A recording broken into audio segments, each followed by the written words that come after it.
অ্যাডাপ্টারটা দিয়ে কী করবো যদি ল্যাপটপ না থাকে ভাই? 45 ওয়াটের একটা অ্যাডাপ্টার দিচ্ছে এইচপি, সাথে 2টা কেবলও দিচ্ছে, তাই ইউজটা কোথায় করবো ভাই? ওয়েট করেন, ল্যাপটপও দিছে এইচপির Core i5 এর অফিসিয়াল ল্যাপটপ জেনারেশন, এবং এটাতে আপনারা কি পাইতেছেন ভাই? চিন্তা করতে হবে কি পাইতেছে। আরে ভাই এটাতে 8 GB র্যাম আছে, আর একটা কি স্টোরেজ কি, আরে স্টোরেজটা তো ভুলে গেছি, আরে মনে পড়ছে ভাই 512 GB NVMe SSD দিয়ে দিচ্ছে। ল্যাপটপটা কেমন একটু দেখি না রে ভাই। এই হচ্ছে ল্যাপটপ 12 জেনারেশন Core i5।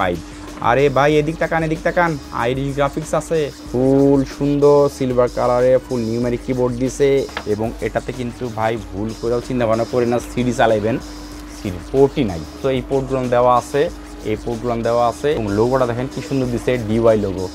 আরে না রে ভাই, ডিওয়াই না, এইচপি লোগো। তো যারা অফিসিয়াল ল্যাপটপের আরও ডিটেলস জানতে চাচ্ছেন, আপনারা আমাদের ইউটিউব চ্যানেলে চলে যান, এবং এই ল্যাপটপটা ফুল বিস্তারিত ওখানেই দেওয়া আছে।